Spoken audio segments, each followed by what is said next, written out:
শত কোটির টার্গেটে কত আয় করলো বরবাদ, বিনিয়োগের 15 কোটিকে উঠলো জানাবো আপনাদের।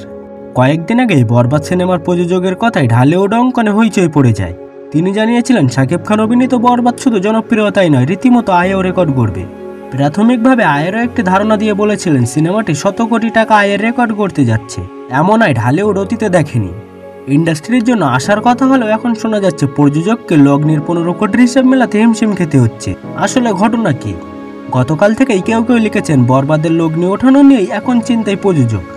এমন প্রশ্ন শুনেই প্রযোজক শাহরেন আখতার জানালেন এমন কথাগুলো তিনি শুনেছেন, তবে তারা লগ্নি ফেরানো নিয়ে কোনো চিন্তাই করছেন না। তাদের সিনেমাটির আয় হবে এ ব্যাপারে তারা শতভাগ নিশ্চিত, কারণ এখন ওটিটি প্ল্যাটফর্ম থেকে বড় অঙ্কের অর্থ আসবে। এছাড়া সামনে আরও সময় রয়েছে। শাহরেন আখতার আরও জানান, ঈদে মুক্তি পাওয়া সিনেমাটির দর্শক চাহিদা থাকলেও অনেক সিঙ্গেল হল থেকে সঠিক হিসাব পাচ্ছেন না। দর্শক কম এমন কথাও শুনতে হচ্ছে। এতে যা আয় হবে সেই অর্থ থেকে অনেক অর্থ কম দেওয়ার পায়তারা করছেন কেউ কেউ। শুধু এই একটি কারণেই তারা এখনও লগ্নি উঠিয়ে আনতে পারছেন না। তার সেই কথাই ভিন্নভাবে ব্যাখ্যা করেছেন অনেকেই। প্রযোজক বলেন, আমাদেরই টিকিটিং না থাকায় আমরা ভুল সিস্টেমের মধ্যে দিয়ে যাচ্ছি। আমরা কিছু হল মালিকের কাছে জিম্মি হয়ে যাচ্ছি, তা না হলে আমার লগ্নি অনেক আগে উঠে যাওয়ার কথা, অথচ এখনও লগ্নি উঠেনি। তবে উঠে যাওয়ার কাছাকাছি অবস্থায় রয়েছি। তার মানে এই নয় যে লগ্নি ওঠানো নিয়ে আমরা চিন্তিত বা ওঠাতেই পারবো না। মুক্তির প্রথম সপ্তাহের পর প্রযোজক জানিয়েছিলেন তাদের সিনেমাটি টিকিট বিক্রি থেকে আয় করেছে 27 কোটির মতো। এটা সিনেমাগুলো হাউসফুল ও শো সংখ্যার উপর ভিত্তি করে হিসাব করা।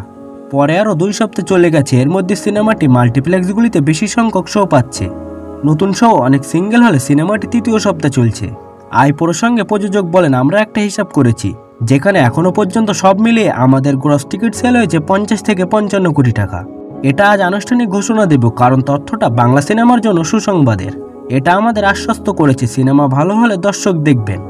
তবে প্রযোজকদের বাঁচিয়ে রাখার জন্য সিঙ্গেল হল মালিকদেরও সহযোগিতা করতে হবে, তারা শুধু নিজেরটাই বোঝেন। এই সময় প্রযোজক অভিমান করে বলেন, বেশিরভাগ সিঙ্গেল হল ঠিকমতো টাকার হিসাব দিচ্ছে না। হল থেকে শুনতে হচ্ছে সারা বছরে তারা কিভাবে চলবেন। এখন মনে হচ্ছে সিনেমা দিয়েই আমি বিপদে পড়েছি। তাদের সারা বছরের লোকসানের দায়িত্ব একটি সিনেমাকে নিতে হচ্ছে। সিনেমা হলে আমাদের লোক গেলে তখন শো হাউসফুল হয়, অন্য সময় শোয়ে নাকি সিট খালি থাকে।